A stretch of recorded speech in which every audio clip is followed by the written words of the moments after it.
You're not gifted, you're trained. Somewhere between age 4 and 11, something in your house wasn't safe. A person, a silence, a mood that changed the temperature of a room, and your brain made a decision you don't remember making. Get smarter or get hurt. So it chose smarter. It wired your prefrontal cortex like a security system, turned every dinner table into a chessboard, and handed you an IQ you never asked for.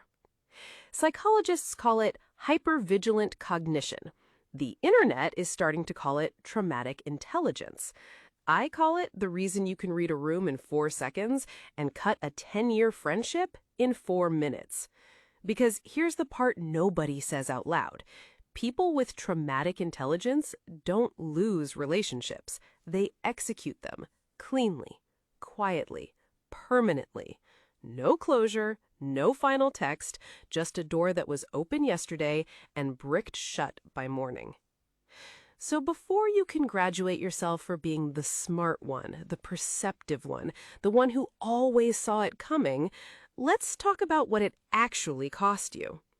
Here are the 7 signs you have traumatic intelligence, ending with the brutal reason you cut everyone off without flinching. Number 7. You can predict people's behavior with disturbing accuracy. You meet someone at a party. Within 11 minutes, you've clocked their attachment style, their relationship with their mother, their drinking pattern, and the exact sentence they'll use to betray you in 8 months. And you're right. You're always right. Your friends call it intuition. It's not intuition. It's a forensic database built from childhood, where reading the micro-expressions of an unstable adult was the difference between dinner and silence. Neuroscientists at the University of Wisconsin found that children raised in unpredictable environments developed enlarged amygdala prefrontal connectivity, meaning they literally process social data faster than regulated kids. You're not psychic. You're a war correspondent who never left the front line. Number 6, you find most people exhausting in a way you can't explain. It's not that you don't like people, it's that talking to them feels like running a background check while pretending to enjoy small talk about pumpkin spice. Every conversation is a 4-track recording. What they're saying, what they mean, what they want, and what they're hiding. By the time you get home, you're not tired, you're audited. Here's the part nobody tells you. This isn't introversion. Introverts are recharged by solitude. You're recharged by the absence of surveillance. There's a difference, and your therapist has been trying to explain it to you for 3 sessions. And here's the kicker. Solitude doesn't heal you, it just stops the bleeding. You're not antisocial. You're a soldier on leave, and every, "Hey, you free Saturday?" feels like getting redeployed. Number 5. You have an almost pathological relationship with competence. You learned something dark and early. Incompetence gets you punished, but excellence makes you invisible, and invisible was safe. So you became excellent at everything, not because you wanted to, because mediocrity was a threat vector. You can change a tire, write a thesis, mediate a fight, and host Thanksgiving while running a low-grade fever. And you resent every single person who can't. This is what researchers awkwardly call performance-based safety. Your competence isn't a personality trait, it's a fortress, and the moat is full of everyone who made you feel like a birding. The cruel joke? The world rewards your fortress.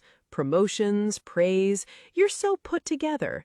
Nobody claps when you finally rest, so you keep building, brick by brick, mistaking exhaustion for identity. Number 4, you notice the lie before you notice the person. Someone walks into the room, and within 3 seconds, you've registered the inconsistency between their smile and their shoulders. You don't even know you're doing it. You'll be mid-bite into a sandwich, and your nervous system will whisper, "Something is off about Brenda." You'll spend the next 4 hours trying to figure out what. Spoiler, Brenda is lying about something small and stupid, and you cracked it before dessert. This is called incongruence detection, and it's one of the most underrated cognitive abilities in psychology. People with traumatic intelligence score off the charts. The catch, you can't turn it off, which means every dinner party is a polygraph and you're the machine. And the loneliest part? You can't share the receipts. Tell someone, I can feel they're lying, and you sound paranoid. So you swallow the data, smile through dessert, and quietly delete them next Tuesday. Number 3, you cannot tolerate being misunderstood. Most people brush off being misread. You will write a 2,000-word internal monologue defending yourself to someone who isn't even thinking about you anymore. Why? Because as a child, being misunderstood wasn't an inconvenience. It was dangerous. A misread mood meant a misread room meant a misread punishment. So your brain built an industrial-strength clarity engine. Every word, every text, every pause is engineered for precision. And when someone still gets you wrong, it doesn't feel like a misunderstanding. It feels like a threat. That's not ego. That's a smoke alarm wired into your vocabulary. Number 2, you're suspicious of kindness. Someone is nice to you, and your first thought is, what do they want? Compliments feel like setup. Generosity feels like leverage. You've turned down help so many times, your friends have stopped offering. Therapists call this anticipatory betrayal, the brain's habit of pre-grieving relationships before they've gone wrong, just to soften the blow it's already certain is coming. It's exhausting, it's lonely, and it's 100% rational given the data your nervous system was trained on. The tragedy is that the algorithm hasn't updated. The threat ended a decade ago. The system didn't get the memo. Number 1, you cut people off without hesitation, without closure, and without regret. This is the one that gets you in trouble. You don't argue, you don't escalate, you don't post passive-aggressive quotes on Instagram. You just vanish. One day they exist, the next day they don't.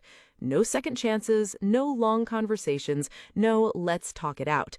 Friends call you cold, exes call you ruthless. You call it Tuesday. Here's the truth nobody on YouTube wants to say out loud. This isn't cruelty. It's a survival reflex on a hair trigger. As a child, you couldn't leave. You were trapped. So your adult nervous system overcorrected and built a one-strike policy because the cost of staying too long was once unbearable, and your brain remembers. Researchers studying complex trauma found a strange paradox. High-trauma adults often have better boundaries than the general population, but those boundaries are made of concrete, not conversation. You don't negotiate the wall, you just build it, overnight, while they sleep. The wall isn't punishment, it's prophecy. You're not closing the door on them, you're closing it on the child who once begged a closed door to open.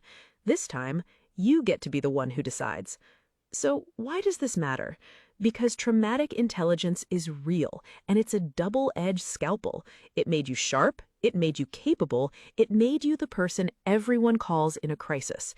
But it also made you allergic to the messy, unoptimized, slightly disappointing reality of normal human relationships. The work isn't to dismantle your intelligence.